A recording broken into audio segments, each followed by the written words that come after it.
যখন থেকে নবী সাল্লাল্লাহু আলাইহি ওয়াসাল্লাম নবী হয়েছেন তখন থেকেই শেষ জামানা শুরু হয়ে গেছে। এটা এমন নয় যে তার ইন্তেকালের 1444 বছর পরে এই চেয়ারে বসে আমি আপনাদেরকে শেষ জামানা বোঝাচ্ছি, বিষয়টা এমন নয়। নবী সাল্লাল্লাহু আলাইহি ওয়াসাল্লাম এক হাদিসে বলেছেন তার ইন্তেকালের সাথে সাথেই কিয়ামতের সাইন শুরু হয়ে গেছে। তিনি নবী হয়েছেন সাথে সাথেই কিয়ামতের সাইন শুরু হয়ে গেছে। সর্বশেষ কিতাব চলে আসছে, কিয়ামত শুরু হয়ে গেছে, সাইন শুরু হয়ে গেছে। চাঁদ দ্বিখণ্ডিত হয়ে গেছে, কিয়ামতের সাইন শুরু হয়ে গেছে। এটা নতুন করে 1444 বছর পরে বলার কিছু নাই। যারা এখন 1444 বছর পরে মনে করে যে এগুলো নতুন নতুন শেষ জামানার আলোচনা বয়ান, এরা দাজ্জালের মতো এক চোখে অন্ধ। কার মতো অন্ধ? দাজ্জাল এক চোখে অন্ধ। শুধু বাহ্যিক চোখেই দাজ্জাল অন্ধ নয়, ভিতরের চোখ দিয়েও দাজ্জাল অন্ধ। একটা সভ্যতা যদি ভিতরের চোখ থেকে অন্ধ না হয়, সে কি হসপিটালে বোম মারতে পারে? বলেন দেখি। একটা সভ্যতা, একটা জাতির মধ্যে যদি অন্ধত্ব না থাকে, সে কি হাসপাতালের মতো জায়গায় বোম মারতে পারে? তো এই কয়েকটা ক্যারেক্টার সম্পর্কে যদি আমরা সচেতন না হই, পড়াশোনা না করি, এই জামানাটাকে ডিল করতে পারবেন না। এখন এই পড়াশোনাটা করবেন কিভাবে? নিজের মন গড়া পড়াশোনা না, অবশ্যই কোরআন এবং হাদিস থেকে, এবং অবশ্যই ওস্তাদের সহবতে, এবং অবশ্যই আপনি আপনার চিন্তার দরজা উন্মুক্ত রাখবেন। এমন হতে পারে যে একটা হাদিস বা একটা ঘটনার আগে কেউ ব্যাখ্যা করে নাই, কিন্তু আপনার কাছে মনে হচ্ছে এই ব্যাখ্যাটা সত্য হতে পারে, কিন্তু আপনি এখানে ইস্তেহাদের দরজা আপনার খোলা আছে, যদি আপনি মুস্তাহিদ হয়ে থাকেন। যদি মুস্তাহিদ না হয় তাহলে আমার দরজা বন্ধ। তো যখন থেকে নবী সাল্লাল্লাহু আলাইহি ওয়াসাল্লাম এসেছেন, তার ইন্তেকাল হয়েছে, চন্দ্র দ্বিখণ্ডিত হয়েছে, শেষ কিতাব নাজিল হয়ে গেছে, তখন থেকেই আমরা শেষ জামানায় ঢুকে গেছি। এটা যে শেষ জামানা, এটা বোঝার জন্য আপনাকে পিএইচডি করারও দরকার নেই। শুধু বাইরে গিয়ে হাঁটাহাঁটি করবেন, আপনি নিজের বাইরের চোখ দিয়ে দেখতে পারবেন। এমন কোনো জামানা বিশ্ব দেখে নাই যে জামানায় মেয়েরা ছেলেদের পোশাক পরে ঘুরত আর ছেলেরা মেয়েদের পোশাক পরে ঘুরত। এমন কোনো জামানা আমরা দেখি নাই যেখানে নগ্ন পদের রাখাল শ্রেণীর মানুষেরা অট্টালিকা নির্মাণের প্রতিযোগিতা করত। আমরা দেখি নাই। আপনি হিস্ট্রি ঘাটেন, যত ইচ্ছে ইতিহাস ঘাটেন, লাস্ট 100 বছরই আপনি এগুলো পাবেন, এর আগেই পাবেন না। সর্বোচ্চ আপনি ফরাসি বিপ্লব পর্যন্ত যেতে পারবেন। ফরাসি বিপ্লবের পর থেকে আপনি এগুলো দেখতে পারবেন, তার আগে আপনি পাবেন হাইলি কনস্ট্রাক্টেড বিল্ডিংস এর প্রতিযোগিতা। হাদিসে জিবরিল নামে একটা হাদিস আছে, যে হাদিসটা নবী সাল্লাল্লাহু আলাইহি ওয়াসাল্লামের জীবনের শেষ দিকের হাদিস, এবং নবী সাল্লাল্লাহু আলাইহি ওয়াসাল্লামকে এখানে জিবরাইল আলাইহিস সালাম সরাসরি মানুষের রূপ ধরে এসে সামনে বসে হাঁটুর সাথে হাঁটু লাগিয়ে হাত দুটো পায়ের উপর রেখে 4টা প্রশ্ন করেছিলেন। ইসলাম কাকে বলে, ঈমান কাকে বলে, ইহসান কাকে বলে, কিয়ামত কবে হবে। নবীজি শেষটা আমাদের টপিক, এই জন্য শেষটা দিয়ে কথা বলছি, ওইদিকে যাচ্ছি না, অনেক লম্বা আলোচনা। নবীজি বলেছেন মাল মাসউলু আনহা বিআ'লামা মিনাস সাইল, কিয়ামত কবে হবে এই বিষয়ে প্রশ্নকারী উত্তরদাতা দুজনে জ্ঞানী সমান, কেউ কারো চেয়ে বেশি জানে না। মানে আল্লাহ পাক ছাড়া কেউই জানে না এক্স্যাক্টলি কোন দিনে কিয়ামত হবে। এই পর্যন্ত যখন তিনি বলেছেন, জিবরাইল আলাইহিস সালাম থেমে যান নাই। তিনি বলেছেন ফাখবিরনি আন আমারাতিহা, তাহলে আমাকে কিছু আলামত তো বলে দেন। তখন নবী সাল্লাল্লাহু আলাইহি ওয়াসাল্লাম মাত্র 2টা আলামত বলেছেন, মাত্র 2টা। পুরো জীবনে, দাওয়াতি জীবন শেষের দিকের হাদিসে মাত্র 2টা আলামত। অন্যান্য অনেক হাদিসে অনেক আলামত, এখানে মাত্র 2টা। এক হচ্ছে দাসী তার মনিবকে জন্ম দিবে, তালিদ আলামাতু রাব্বাতুহা, দাসী তার মনিবকে জন্ম দিবে। দাসী আসলে মনিবকে জন্ম দেয় না। একজন দাসী কি তার মনিবকে জন্ম দিতে পারে কিনা? ওলামায়ে কেরাম ব্যাখ্যা করেছেন, এখানে সত্য মিথ্যা, ন্যায় অন্যায়, হক বাতিলের মানদণ্ডটা উল্টে যাবে, মানে পৃথিবী উল্টে ঘুরবে। হালাল হবে হারাম, হারাম হবে হালাল, ন্যায় হবে অন্যায়, অন্যায় ন্যায়, সঠিক বেঠিক হয়ে যাবে, বেঠিক সঠিক হয়ে যাবে। হ্যাঁ, বাতিলকে মানুষ হক মনে করবে, হককে বাতিল মনে করবে, জালেমকে নোবেল পুরস্কার দেবে, মাজলুমকে পিটায় মারবে, উল্টায় যাবে। পুরো বিশ্বটাই প্রেক্ষাপটে উল্টায় যাবে। উল্টায় নাই। যদি এরপরেও বুঝতে না পারেন তাহলে সূরা কাহফ পড়েন, চোখের অন্ধত্ব দূর হবে ইনশাআল্লাহ। আর এই চোখ বলতে আমি মনের চোখ বোঝাচ্ছি, বাইরের চোখ দিয়ে তোমরা সবাই দেখি। বাইরের চোখ দিয়ে আবু জেহেলও যা দেখেছে, আলী ইবনে আবি তালেবও তাই দেখেছে। তাহলে আলী ইবনে আবি তালেব কেন লা ইলাহা ইল্লাল্লাহ পড়ে মুসলমান হলেন, আবু জেহেল কেন হলো? আবু জেহেলের কোন চোখটা অন্ধ ছিল? আবু জেহেলকে বলা হতো আবুল হাকাম, জ্ঞানের পিতা। জ্ঞানের পিতা হওয়া সত্ত্বেও সে কেন চিনতে পারলো না? ভিতরের অন্ধত্বের কারণে। এখানে বলেছেন আনতালিদ আলামাতু রাব্বাতুহা, দাসী তার মনিবকে জন্ম দিবে। অনেক ওলামা একরাম ব্যাখ্যা করেছেন পিতামাতার সাথে দাস দাসীর মতো আচরণ করা হবে, ঠিক আছে, নিলাম ব্যাখ্যা। আর এখনকার যুগে আমরা দেখি সত্যি সত্যি দাসী মনিকে জন্ম দিচ্ছে। একটু আগে বললাম দিতে পারে না, এখন দিচ্ছে। কিভাবে? বড় বড় উন্নয়নশীল কান্ট্রিগুলো দুর্বল রাষ্ট্র থেকে মেয়েদেরকে হায়ার করছে। ওদের তো ফ্যামিলিস্ট রেজলিউশন, ওখানে মেয়ের সন্তান জন্ম দেওয়ার সময় নাই। এখান থেকে গর্ভ ভাড়া করা হয়, ওখানে স্পার্ম ইনজেক্ট করা হয়, 9 মাস সেটাকে লালন পালন করে ওই মেয়ে বাচ্চা জন্ম দিয়ে চলে যায়, ডলার দিয়ে তাকে ছেড়ে দেওয়া হয়। এখন এর গর্ভে যে সন্তানটা জন্ম হবে এটা হলো মনিবের সন্তান, আর এই মেয়েটা এখানে দাসী। ব্যাপারটা বুঝতে পারছেন? এই ব্যাখ্যাটা কোনো কিতাবে নাই, আমরা এখনকার ওয়ার্ল্ড অ্যাফেয়ার্স থেকে পাচ্ছি। ওইদিকে আমি যাচ্ছি না, আমি আমার মতো করে বোঝানোর চেষ্টা করছি যে এখানে সত্য মিথ্যা ন্যায়ান্যায়ের মানদণ্ডটা কি হবে, উল্টা যাবে। সেটাকে হয়নি এই জামানায়। আরেকটা হচ্ছে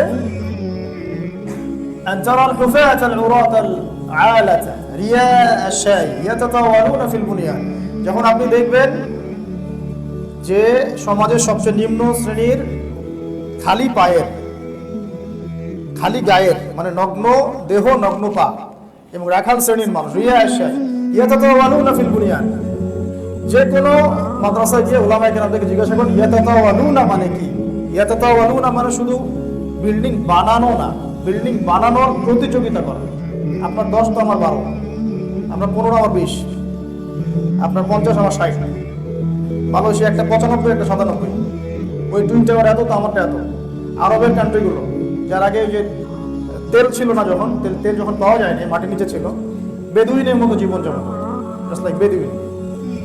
এখন দেখবেন যে কাবা ঘরের চাইতে ক্লকটা উঁচু হয়ে গেছে। কাবা যেন ওখানে নিজের উচ্চতায়, কাবার উচ্চতা ম্লান হয়ে যাচ্ছে অন্য বিল্ডিং এর উচ্চতার কাছে। তাই হচ্ছে না বিষয়টা? এটা ছিল নাকি আগে? এগুলো ছাড়াও অসংখ্য, আপনি এই জামানায় যখন বাইরে বের হবেন এই মেয়েদেরকে দেখতে পারবেন, সুদ ঘরে ঘরে দেখতে পারবেন, জিনা ডোর টু ডোর দেখতে পারবেন, মুসলিমদের উপর নির্মম নির্যাতন এটা ঘরে ঘরে দেখতে পারবেন, অধঃপতন, মুসলিমদের নৈতিক অধঃপতন।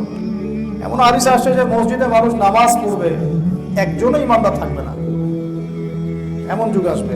প্রকৃত ইমানদারের কথা বলা হচ্ছে। বলা হচ্ছে যে চতুর্দিক থেকে কাফের মুশরিকরা তোমাদেরকে ঘিরে ধরবে, দস্তরখানায় যেভাবে খেতে বসো তোমরা, এইভাবে তোমাদেরকে গোগ্রাসে খেয়ে ফেলবে। সাহাবীরা প্রশ্ন করছেন আমরা কি তখন সংখ্যায় খুব কম হব? নবী বলছেন না, তোমরা সংখ্যায় হবে একদম সমুদ্রের ফেনার মতো, কিন্তু দুনিয়ার মহব্বত আর আল্লাহর রাস্তায় জান দেওয়ার ভয় তোমাদেরকে পেয়ে বসবে। হয় নাই? এটা নিয়ে আলোচনা করলে অনেক সময় যাবে, অনেক লেকচার আছে, বইপত্র এখন বের হয়েছে, পড়াশোনা করবেন এবং মিলানোর চেষ্টা করবেন যে আসলে আপনি কোন যুগে বসবাস করছেন। তো সভ্যতার শুরু থেকে যে জায়গাটা সবচেয়ে বেশি ইম্পর্টেন্ট, ওই জায়গাকে কেন্দ্র করেই সভ্যতা শেষ হবে। তাদের উদ্দেশ্য পুরো হোলি ল্যান্ডটা দখল করা। হোলি ল্যান্ড কোন জায়গা বলেন তো? নীল নদ থেকে এই মিশনে তারা 18 সালে ঢুকেছে। ঢোকার পরে ব্রিটেনের ওখানে ছিল জেনারেল এলএনবি। ইতিহাস পড়বেন, ইতিহাস পড়তে হবে। এই এলএনবি একটা ডিক্লারেশন দেয় ওই ইয়াতে, ব্রিটেনে বেলফোর্ড ডিক্লারেশন 1917, যে আমরা এখানে একটা ইসরায়েল রাষ্ট্র চাই। ব্যাস এতটুকু, থাকার অধিকার দিতে হবে। এত মহব্বত, এত পীড়িত, তাহলে ওদের দেশে নিয়ে গেল না কেন? ওরা যদি এত মহব্বত থাকে, প্রেম থাকে, তাহলে ওদের দেশে জায়গা দিল না কেন? ইউনাইটেড নেশনস তো অনেক বড় প্ল্যাটফর্ম, তার অন্য কোনো দেশে কেন দিল না? জার্মানিতে হিটলারের হাতে মাইর খাচ্ছে, তাহলে ওইখানে একটা জায়গা কেন করে দিল না? আমেরিকাতে এত ঘনিষ্ঠ বন্ধু, তাহলে আমেরিকায় কেন জায়গা করে দিল না? ওখানে কেন? বিকজ ওইটাই ফিলিস্তিন, ওইটাই হচ্ছে জেরুজালেম, ওইটাই আল-আকসা, ওইটাই হোলি ল্যান্ড। ওখান থেকেই পৃথিবীর শেষ হবে। পৃথিবীতে এখন সবচেয়ে সেন্টার স্টেজে আছে জেরুজালেম। পুরো পৃথিবীর যে সভ্যতার আবর্তন আমরা দেখেছি বা পড়েছি, এটা জেরুজালেমকে কেন্দ্র করে হয়েছে, এটা ফিলিস্তিনকে কেন্দ্র করে হয়েছে। এটা অনেক লম্বা ইতিহাস। এই লম্বা ইতিহাসটা এই 15-20 মিনিটে বলে শেষ করা যাবে না। এটা আলোচনা করতে হলে মিনিমাম 2-3 ঘন্টা সময় দরকার। এখন কোরআন সবকিছুর ব্যাখ্যা করবে এবং হাদিস সবকিছুর ব্যাখ্যা করবে। কোরআন এবং হাদিসকে যদি আমরা বর্তমান বিশ্বের সাথে মেলাতে ব্যর্থ হই, তাহলে কোরআন হাদিস হাতে থাকার পরেও আমরা পথভ্রষ্ট হব। আমরা নিথরভাবে লক্ষ্য করে দেখছি, প্যারালাইজড রোগীর মতো বিগত প্রায় 100 বছর থেকে যে ওই জায়গাটাকে কেন্দ্র করে অবর্ণনীয় নির্যাতন নিপীড়ন সারা বিশ্বে চলছে। এবং আমরা ওইখান থেকে এমন একটা জাতির উত্থান দেখতে পাচ্ছি, এই জাতির বিগত 2000 বছরে পৃথিবীতে থাকার কোনো জায়গা ছিল না। পৃথিবীতে বিগত 2000 বছরে এই জাতিটার থাকার কোনো জায়গা ছিল না, কিন্তু বিগত 100 বছরে আমরা দেখছি তার শুধু থাকার জায়গাই হয় নাই, বরং সে আস্তে আস্তে আস্তে আস্তে এই বিশ্বের রুলিং স্টেট হয়ে যাচ্ছে। বিশ্বের রুলিং স্টেট মানে নেতৃত্ব প্রদানকারী রাষ্ট্র, যে অন্য কাউকে উঠতে বললে উঠবে, বসতে বললে বসবে। আজকে আমার কথাগুলো একদম নিট অ্যান্ড ক্লিন এবং পরিষ্কার, স্ট্রেট ফরওয়ার্ড। যে এই পুরো বিশ্বের যে সভ্যতার আবর্তন আপনি দেখছেন, এটা ওই হোলি ল্যান্ড বা জেরুজালেমকে কেন্দ্র করে গড়ে উঠেছে। দুইটা জায়গা, এই দুইটা জায়গা থেকে পৃথিবীর সভ্যতা ছড়িয়ে পড়েছে। এক হচ্ছে জেরুজালেম, আরেকটা হচ্ছে মক্কা। আপনি জানলে অবাক হবেন, মক্কারও আগে জেরুজালেম থেকে সভ্যতা ছড়িয়েছে। জেরুজালেমের ইতিহাস, মক্কার ইতিহাস হচ্ছে প্রাচীন। অগণিত নবী রাসূল সেখানে এসেছেন, অগণিত। এবং তার সূচনা হয়েছে আমাদের জাতির পিতা ইব্রাহিম আলাইহিস সালামকে কেন্দ্র করে। আমি পলিটিক্যাল দৃষ্টিভঙ্গি থেকে জাতির পিতা শব্দটা ব্যবহার করি না, আমি ধর্মতাত্ত্বিক দৃষ্টিকোণ থেকে the father of the nation শব্দটা ইউজ করেছি। ধর্মতাত্ত্বিক দৃষ্টিকোণ থেকে, ইসলামিক দৃষ্টিকোণে পুরো নবীদের পিতা হচ্ছেন ইব্রাহিম আলাইহিস সালাম। আবুল আম্বিয়া ওয়াল মুরসালিন বলা হয়, তিনি নবীগণের পিতা। আর আমরা জানি সভ্যতা শুরু হয়েছে নবীদের হাতে, সভ্যতা গড়ে উঠেছেও নবীদের হাতে, এবং সভ্যতা শেষও হবে নবীদের হাতে। সভ্যতা শুরু হয়েছে কোন নবীর হাতে? আদম আলাইহিস সালাম, তারপরে নূহ আলাইহিস সালাম, ইদ্রিস আলাইহিস সালাম, ইব্রাহিম আলাইহিস সালাম, আস্তে আস্তে মুসা, দাউদ, সুলাইমান, অগণিত নবী। শেষ নবী মুহাম্মদ সাল্লাল্লাহু আলাইহি ওয়াসাল্লাম পর্যন্ত নবীদের হাতেই সভ্যতা করে উঠেছে। শেষও হবে একজন নবীর হাতে, তার নাম নবী ঈসা আলাইহিস সালাম। তিনি কি মারা গেছেন? আচ্ছা, মনে রাখবেন, শেষ জামানার সবচেয়ে ইম্পর্টেন্ট ক্যারেক্টার হচ্ছেন ঈসা আলাইহিস সালাম। শেষ জামানার যতগুলো চরিত্র আছে তার মধ্যে সবচেয়ে ইম্পর্টেন্ট চরিত্র হচ্ছে নবী ঈসা আলাইহিস সালাম। আরেকজন গুরুত্বপূর্ণ চরিত্র হচ্ছেন ইমামুল মাহদি। আরেকটা গুরুত্বপূর্ণ চরিত্র হচ্ছে মাসীহুদ দাজ্জাল। আরো একটা শ্রেণী আছে তারা গুরুত্বপূর্ণ, সেটা হলো ইয়াজুজ আর মাজুজ। এই বিষয়গুলো যারা বোঝে না বা এগুলো নিয়ে ফিকির করে না, তারা আসলে অন্ধত্বের মধ্যে আছে। যখন থেকে নবী সাল্লাল্লাহু আলাইহি ওয়াসাল্লাম নবী হয়েছেন, তখন থেকেই শেষ জামানা শুরু হয়ে গেছে। এটা এমন নয় যে তার ইন্তেকালের 1444 বছর পরে এই চেয়ারে বসে আমি আপনাদেরকে শেষ জামানা বোঝাচ্ছি, বিষয়টা এমন নয়।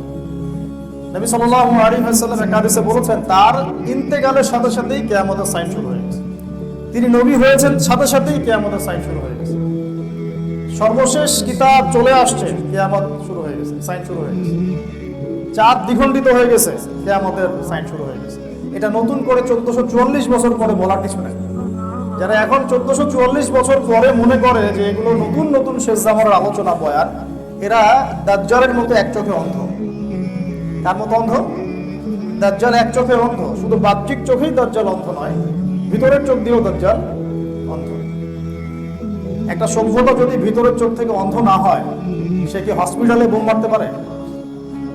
বলেন দেখি। একটা সভ্যতা, একটা জাতির মধ্যে যদি অন্ধত্ব না থাকে, সে কি হাসপাতালের মতো জায়গায় বোম মারতে পারে? তো এই কয়েকটা ক্যারেক্টার সম্পর্কে যদি আমরা সচেতন না হই, পড়াশোনা না করি, এই জামানাটাকে ডিল করতে পারবেন না। এখন এই পড়াশোনাটা করবেন কিভাবে? নিজের মন গড়া পড়াশোনা না, অবশ্যই কোরআন এবং হাদিস থেকে, এবং অবশ্যই ওস্তাদের সহবতে, এবং অবশ্যই আপনি আপনার চিন্তার দরজা উন্মুক্ত রাখবেন।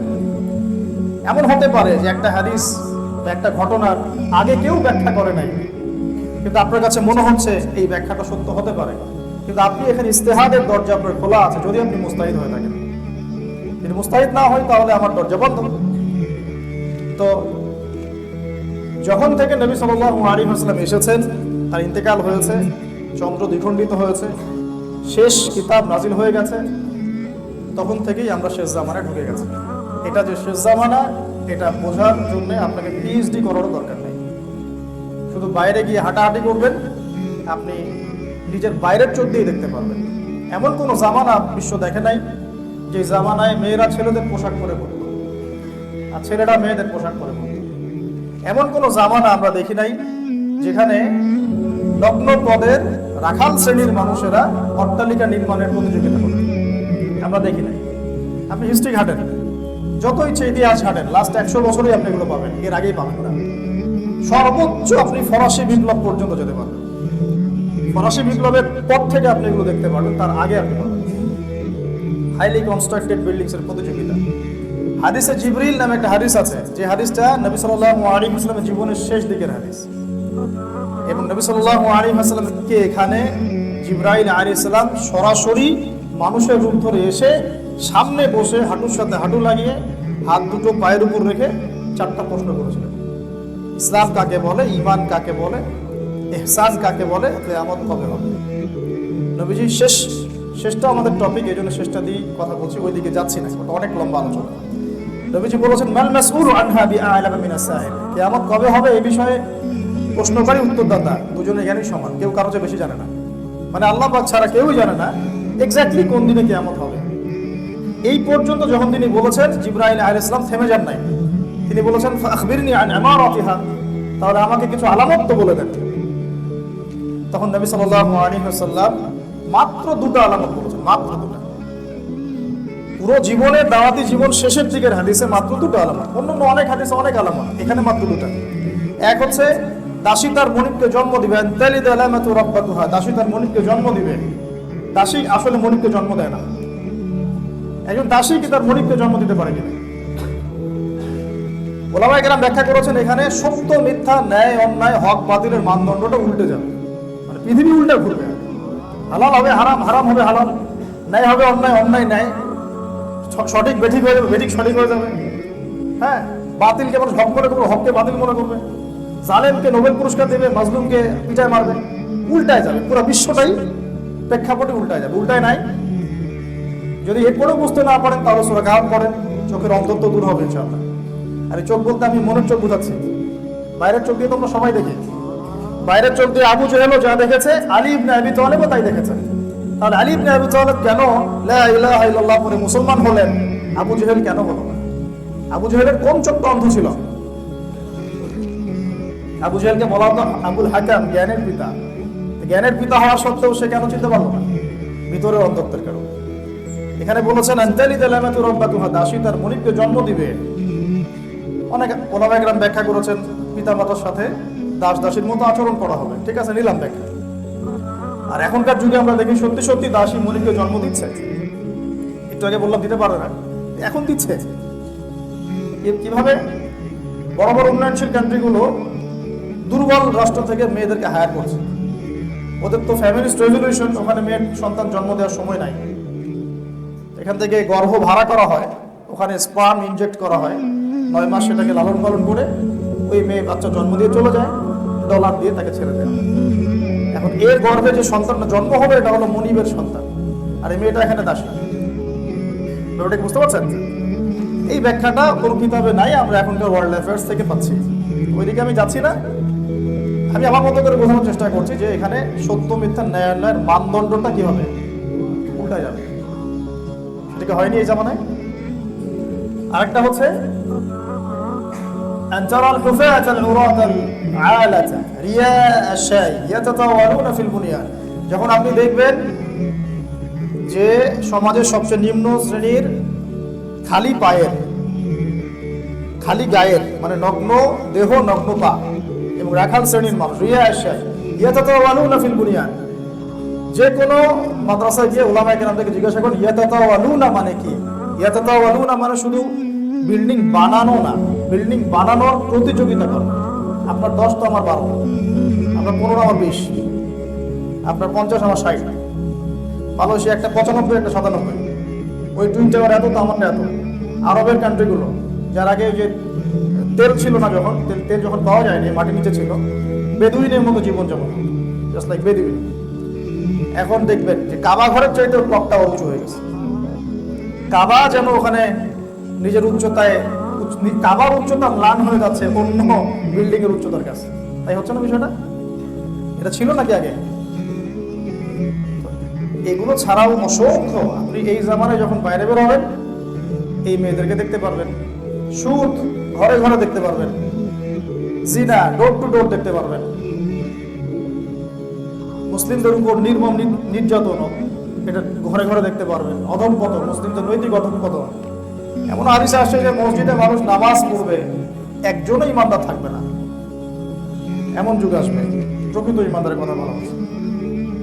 বলা হচ্ছে যে চতুর্দিক থেকে কাফের মুশরিকরা তোমাদেরকে ঘিরে ধরবে, দস্তরখানায় যেভাবে খেতে বসো তোমরা, এইভাবে তোমাদেরকে গোগ্রাসে খেয়ে ফেলবে। সাহাবীরা প্রশ্ন করছেন, আমরা কি তখন সংখ্যায় খুব কম হব? নবী বলছেন, না, তোমরা সংখ্যায় হবে একদম সমুদ্রের ফেনার মতো, কিন্তু দুনিয়ার মহব্বত আর আল্লাহর রাস্তায় জান দেওয়ার ভয় তোমাদেরকে পেয়ে বসবে। হয় নাই? এটা নিয়ে আলোচনা করলে অনেক সময় যাবে, অনেক লেকচার আছে, বইপত্র এখন বের হয়েছে, পড়াশোনা করবেন এবং মিলানোর চেষ্টা করবেন যে আসলে আপনি কোন যুগে বসবাস করছেন। তো সভ্যতার শুরু থেকে যে জায়গাটা সবচেয়ে বেশি ইম্পর্টেন্ট, ওই জায়গাকে কেন্দ্র করেই সভ্যতা শেষ হবে।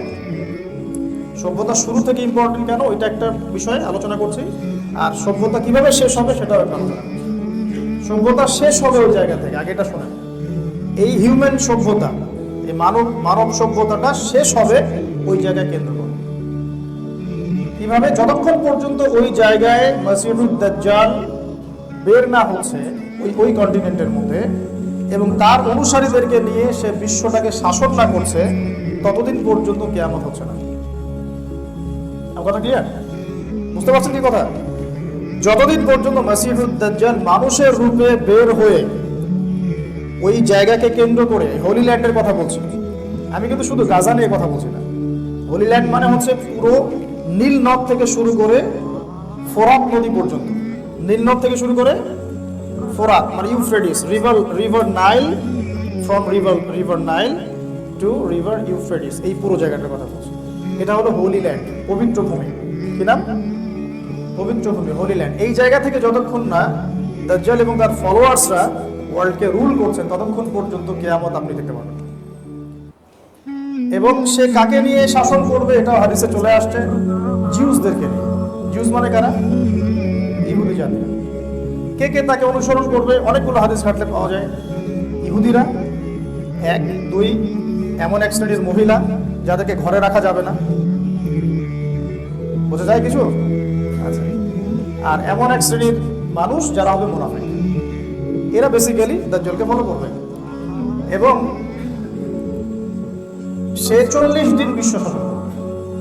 নবীজি বলছেন তার প্রথম দিনটা হচ্ছে 1 বছরের সমান, দ্বিতীয় দিনটা হচ্ছে 1 মাসের সমান, তৃতীয় দিনটা হচ্ছে 1 সপ্তাহের সমান, বাকি দিনগুলো তোমাদের দিনের মতোই।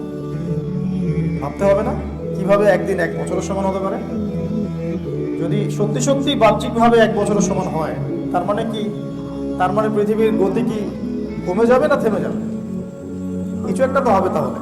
আর যদি রূপক কোন অর্থ থাকে, তাহলে সেই ব্যাখ্যাই বাকি, সেটাও তো ভাবতে হবে।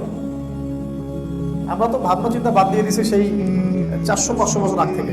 আল্লামা ইকবাল বলেছেন, এই মুসলিম জাতি ক্রিটিক্যাল থিঙ্কিংস মানে কি বলবো এটাকে, গবেষণামূলক চিন্তাধারা, গবেষণামূলক চিন্তা চেতনা, এই পুরো জাতি সামষ্টিকভাবে 400 বছর আগেই ছেড়ে দিয়েছে। আমাদের ভাবনার সময় নাই তো এখন। ভাবনার সময় নাই কেন? কারণ আমাদের মাথায় কিছু পেরেশানি আছে, খাবারের, চাকরির, ব্যবসার ইত্যাদি। আর যতটুকু সময় বাকি ছিল ওইটা তো মোবাইল ফোন খেয়ে দিচ্ছেন, বাকিটা তো ফোন খেয়ে ফেলতেছে। তো দাঁড়ায় যে একটু চিন্তা করবে যে আসলে কি হচ্ছে, কেন হচ্ছে, কোথায় ছিলাম, কোথায় আছি, কোথায় যাচ্ছি, চিন্তার সময় নেই। আর ঢাকার মতো সিটিতে আমরা যারা থাকি, সেখানে তো দেখা যায় ফ্লাইওভারে উঠলে যে মানুষের দৌড়ঝাঁপ দৌড়ঝাঁপ দৌড়ঝাঁপ, চিন্তার চিন্তার সময় নাই, সুযোগ নাই। প্যালেস্টাইন ইস্যু নিয়ে আপনি চিন্তা করবেন, আপনাকে তো বিশ্বকাপ দিয়ে ধরে দেওয়া হয়েছে। আপনি দেখবেন কে কত সেঞ্চুরি হাঁকাইল, ওইদিকে যে সেঞ্চুরির পর সেঞ্চুরি বাচ্চাদেরকে মেরে ফেলা হচ্ছে, এটার তো খবর নাই আপনি। কে সেঞ্চুরি হাঁকাইলো এটার খবর আছে। আর মিডিয়াগুলো তো মাশাআল্লাহ তাদেরই, এগুলো তো ঢালাও ভাবে প্রচার করা হচ্ছে, মানুষ দেখতে না চাইলেও দেখানো হচ্ছে। দেখবি না মানে দেখতে হবে, ভাবটা এরকম। আর এই আড়ালে যে কত মুসলিম ওখানে মারা যাচ্ছে ঠিক নাই। আর আমরা তো ইস্যু পাগল জাতি, আবেগী এবং ইস্যু পাগল। আর কিছু ইস্যু বাজ আছে আমাদের সমাজে, এরা তো ইচ্ছা করে ইস্যু রাইজ করায়। আপনাকে একটা ইস্যু ধরাই দিবে যাতে মূল বিষয়টা থেকে আপনি সরে যান। মূল একটা বিষয় আছে গোড়া, ওইটা থেকে সরে গিয়ে শাখা পোশাকা নিয়ে আপনাকে ব্যস্ত করে রেখে, ঠিক আছে। এর পিছনে কাজ করে কিছু ইস্যু বাজ শ্রেণীর মানুষ, এবং কিছু মিডিয়াও এখানে দায়ী আছে, তাদের দরকার ভিউজ। এখন দেখেন ওই 6, 7, 8, 9 ওই তারিখগুলোতে যেভাবে আলোচনা হচ্ছিল ইস্যুটা নিয়ে, আস্তে আস্তে যেন ওটা ইজি হয়ে গেল, নর্মাল হয়ে গেল।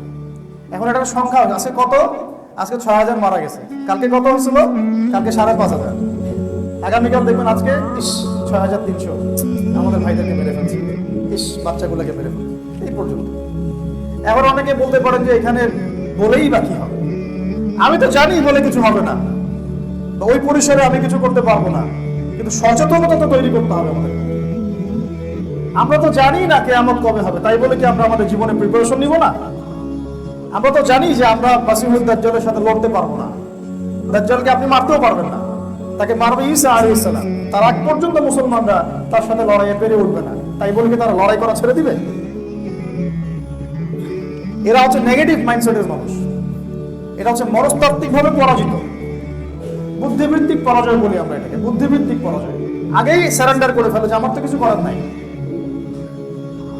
আর মাশাআল্লাহ পৃথিবীর বুদ্ধিজীবীদের একটা বড় অংশ আমাদের দেশেই জন্ম হয়েছে, মাশাআল্লাহ, সেকুলার অঙ্গনও এবং ধর্মীয় অঙ্গন, বুদ্ধিজীবীর অভাব নাই, মাশাআল্লাহ। অ্যানালাইসিস, ইরান সৌদি এইটা ওইটা, কি হবে না হবে, কেন হচ্ছে না, কে রংধরি পাঠাচ্ছে, সুবহানাল্লাহ। কিন্তু মূল জায়গাটা থেকে সরে গেছেন আপনি।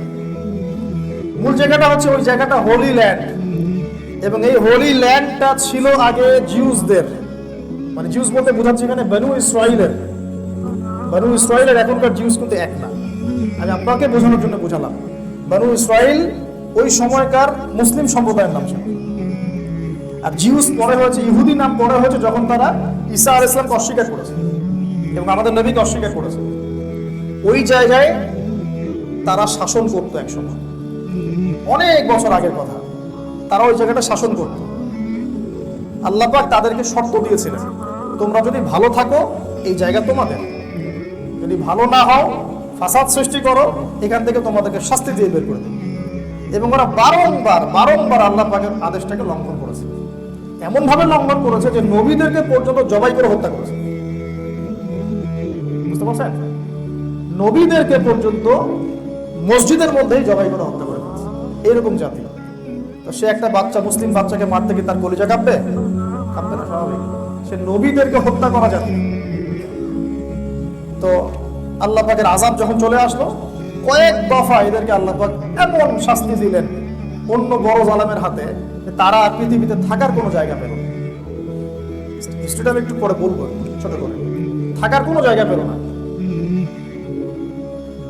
2000 বছর পরে, এই মাত্র 1914 থেকে 18 সালের মধ্যে, এই যে 1914 থেকে 18 সালের মধ্যে প্রথম বিশ্বযুদ্ধ চলাকালীন এই ব্রিটেন বা ইংল্যান্ডের সহযোগিতায়, তখন ব্রিটেন ছিল এই ওয়ার্ল্ডের রুলিং স্টেট, সারা বিশ্বকে শাসন করতো সে। আমাদের এখানেও 200 বছর শাসন করেছিল, জানেন তো এগুলো ইতিহাস। তো তার হাত ধরে এই ইহুদিরা অল্প অল্প করে এই হোলি ল্যান্ডে ঢোকা শুরু করলো 2000 বছর পরে। কি ভীষণ নিয়ে ঢুকলো, বেড়াইতে আসছে আপনার কাছে মনে হয়? ওই হোলি ল্যান্ডে বেড়াইতে আসে টুরিস্ট, আমরা যেমন কক্সবাজার যাই দেখতে এরকম, জি না, ওরা আসছে এই পুরো জায়গাটাকে ক্যাপচার করার জন্য। এটা ওদের ভীষণ ছিল। প্রথমে সহযোগিতা নিয়েছে ব্রিটেনের, ব্রিটেন তাকে মায়ের মতো বড় করেছে, লালন পালন, খাওয়ায় দাওয়ায়, ভরণ পোষণ দিয়ে, সব দিয়ে। বলে না ধাত্রীর কাজ করে, ধাত্রী যেমন সন্তান জন্ম দেয়, ব্রিটেন তেমন এই ইসরায়েলকে জন্ম দিয়েছে। ওরা এমনি এমনি আসে নাই, ওরা এসেছে এই জায়গাটা আবার পুনরুদ্ধার করতে। শুধুমাত্র এতটুকু গাজা, আকসা, এই কি হাইফা বন্দর, তারপরে নাবলুস, এই শহর আমি চাই এমন না। ও চায় পুরো হোলি ল্যান্ড, মানে from river Nile to Euphrates, এই পুরো জায়গাটাই তাদের চাই। এই উদ্দেশ্যে তারা আগাচ্ছে, এবং এই উদ্দেশ্যে তারা আগাতে আগাতে আগাতে আগাতে মাসিহুদ দাজ্জাল বের হবে। আর এগুলা বলার পরে যদি কোনো শায়েখ আপনাকে বলে যে এই কথা শোনার দরকার নাই, তার আকীদা ভালো না, তাহলে বুঝে নিয়ে তার মধ্যে নেফাক আছে, অথবা তার অন্তর্দৃষ্টির ঘাটতি আছে, অথবা সে ওয়ার্ল্ড অ্যাফেয়ার সম্পর্কে কিছুই জানে না। নিজে অন্ধ হওয়া ভালো, কিন্তু অন্ধর অনুসরণ করা ভালো না। নিজে অন্ধত্বের মধ্যে থাকলে আল্লাহ চাইলে একদিন অন্ধত্ব খুলে দিতে পারেন, কিন্তু অন্য কোনো অন্ধের পিছনে ছুটতে থাকলে আপনি কোনোদিনও চোখে দেখতে পারবেন না। তাই একটু রিল্যাক্স হয়ে দাঁড়িয়ে আগে চিন্তা করা শেখুন যে আসলে কথাগুলো মিলছে কিনা বা হচ্ছে কিনা। তাহলে আমি কি শিখে আসলাম এতদিন ধরে? আমাকে তো চিন্তা করতেই নিষেধ করে দেওয়া হচ্ছে। ভাবারই দরকার নেই, যখন আসবে দেখা যাবে। মানে ভাববে এরকম যে এখানে আগুন লাগছে, ওটা নিভাইতে যাওয়ারই দরকার নাই। আগুন তো তোমার ঘরে আসে নাই, যখন আসবে তখন দেখা যাবে। যদি আসে, যখন আসবে তখন দেখা যাবে। এই ব্যক্তিকে আমরা কি বলবো? চক্ষুষ্মান বলবো না অন্ধ বলবো? আপনার কি মনে হয়? এই জায়গা থেকে সে ওয়ার্ল্ডটাকে শাসন করবে, একা একা করবে? উত্তর না। কাকে নিয়ে করবে? বলেছে জিউসদেরকে নিয়ে। যে জিউসরা বিগত 2000 বছর এখানে আসতে পারে নাই, 1914 থেকে 1918 এর মধ্যে তারা এখানে এসেছে। কাদেরকে পরাজিত করে? তুর্কিদেরকে, অটোমান এম্পায়ারদেরকে। কাদের সহযোগিতা নিয়ে? ব্রিটেনের। আর কে সহযোগিতা করেছিল? মুসলিম নামধারী নাজদিরা। এই যে ঢুকলো তারা, মাশাআল্লাহ, আল্লাহ মাফ করুন, এরপরে তারা আর ওখান থেকে বের হয়। তারপরে ব্রিটেনের যখন রোল শেষ হয়ে গেল, তারপরে আমেরিকার হাত ধরা শুরু করলো। মূলত ব্রিটেন, আমেরিকা, পশ্চিমা এরা আলাদা কেউ না, এরা একই স্বভাবত্রী। ওই চাচাতো ভাই, মামাতো ভাই, কাজিন, সিস্টার। এমন না যে সে একটা ও একটা, আসলে সবই এক, সব এক। কিছু ভৌগোলিক পার্থক্য, আদর্শের দিক থেকে কোনো পার্থক্য নাই। আমি একদম স্ট্রেট ফরওয়ার্ড কথা বলছি। আদর্শের দিক থেকে কোনো পার্থক্য নাই, সবই এক। শুধুমাত্র একটা পার্থক্য আছে, পুরো ওয়ার্ল্ডের খ্রিস্টান যারা, তাদের মধ্যে একটা পার্থক্য আছে, একটা। এক শ্রেণীর খ্রিস্টান আছে যারা ইহুদিদের সাথে বন্ধুত্ব করে চলে, ঠিক আছে? আর এক শ্রেণীর খ্রিস্টান আছে যারা ইহুদিদের সাথে বন্ধুত্ব করে না। এক শ্রেণীর খ্রিস্টান আছে যারা 3 খোদায় বিশ্বাস করে, আর এক শ্রেণীর খ্রিস্টান আছে যারা 3 খোদায় বিশ্বাস করে না। এক শ্রেণীর খ্রিস্টান আছে যারা এই যে শুকরের মাংস খায়, আর এক শ্রেণী খায় না। এক শ্রেণী আছে যারা সমকামী, ছেলে ছেলেতে জেনা করে, নাউজুবিল্লাহ, এই শ্রেণী করে না। এক শ্রেণী মাদকটাকে হালাল জায়েজ মনে করে, এই শ্রেণী করে না। খ্রিস্টানদের মধ্যে একটা দল আছে যারা মুসলিমদের অনেক বেশি কাছাকাছি হবে। এখানে একটা ডিভাইডেশন আছে, এটা মাথা রাখবেন। পুরো ওয়ার্ল্ড অ্যাফেয়ার্সের যত খ্রিস্টান কান্ট্রি আছে, নাসারা, এদের মধ্যে 2টা গ্রুপ পাবে। একটা সরাসরি ইহুদিদের বন্ধু এবং তাদেরকে পেট্রোনাইজ করে চলতে থাকে, আর এক শ্রেণী তাদের আদর্শ নিয়ে চলে, ওরা এদের সাথে সাথে দালালি করে। আমি স্পষ্ট করে বলে দিই আপনাদেরকে, আপনি এই ইসরায়েলের এই আগ্রাসনের পক্ষে পশ্চিমা বিশ্বের সব দেশকে পেলেও রাশিয়াকে পাবেন না ইনশাআল্লাহ। বুঝতে পারছেন? পশ্চিমা বিশ্বের সব দেশও যদি, Germany, Italy, France, America, Britain, Australia, আমাদের প্রতিবেশী সবাই যদি ওকে সমর্থন দেয়, রাশিয়া তাকে সমর্থন দিবে না, যদিও রাশিয়া একটা খ্রিস্টান কান্ট্রি। কথা কি বুঝতে পারছেন আমার? এদের মধ্যে একটা গ্রুপিং আছে। এক শ্রেণী আছে যারা মুসলিমদের কিছুটা কাছাকাছি হবে, এটা কিন্তু কোরআনেও আছে। সূরা আল ইমরান, সূরা মাইদার মধ্যে আপনি পড়লে পাবেন, সূরা মাইদার মধ্যে এটা আছে, সূরা মাইদা পড়বেন। এখন বুঝেন, যে বিষয়টা বুঝেন, ওই জায়গা থেকে ও বিশ্বটাকে শাসন করতে চায় বলেই এখানে এসেছে, এমনি এমনি সে আসে নাই। এবং দাজ্জাল তো আর একা শাসন করবে না, তার অনুসারীদেরকে নিয়ে শাসন করবে। তার অনুসারী মূলত কারা? এই জিউসরা। ঢুকলো কবে? 1917-18। তারপর কি চলে গিয়েছে? না, যায় নাই। তারপরে এদের সহযোগিতা নিয়ে, পশ্চিমাদের সহযোগিতা নিয়ে ক্রমশই বড় হয়েছে, ক্রমশ বড় হয়েছে। এটা কি নতুন যুদ্ধ শুরু হয়েছে অক্টোবর মাসে স্বাধীনতাকামীদের সাথে? জি না, এটা 73 বছর ধরে চলছে। কত বছর? আরো বেশি হবে। 73 তুমি কম বললাম, আরো বেশি হবে। ওই 18 থেকেই তো শুরু হয়েছে। তখন ওখানকার যারা ফিলিস্তিনি নাগরিক ছিল, তারা কি এটাকে মেনে নিয়েছিল? না, তারা আন্দোলন করেছে, বিদ্রোহ করেছে, প্রতিবাদ করেছে। প্রতিদিন মারা হয়েছে, একটা দুটো করে মারা হয়েছে, একটা দুটো করে মারা হয়েছে। আমি এখন আপনাকে খাতা খুলে হিসাব দেখাতে চাচ্ছি না যে কতজনকে তারা মেরেছে, কত সালে কতজনকে মেরেছে, কোন কোন সময় কতজনকে মেরেছে, কতজন নারী ছিল, কতজন পুরুষ ছিল, কতটা মিসাইল ফিলিস্তিনিরা ছুড়েছে, ওরা কতটা ছুড়েছে, আমি এই হিসাব আপনাকে দেখাতে যাচ্ছি না, বিকজ এটা দেখানোর পরিবেশ না, এগুলো বইয়ের মধ্যে পাবেন ইনশাআল্লাহ। এটা দেখালে আমাদের কনফিডেন্স আরো লো হয়ে যাবে, আত্মবিশ্বাস আরো কমে যাবে। শুধু এতটুকু শুনেন, প্রতিদিন গড়ে 2.43 জন মানুষকে মারা হচ্ছে প্রতিদিন গড়ে। হিসাব করেন এখন এক বছরে কত মাস, কত দিন, কত বছর, কত ঘন্টা।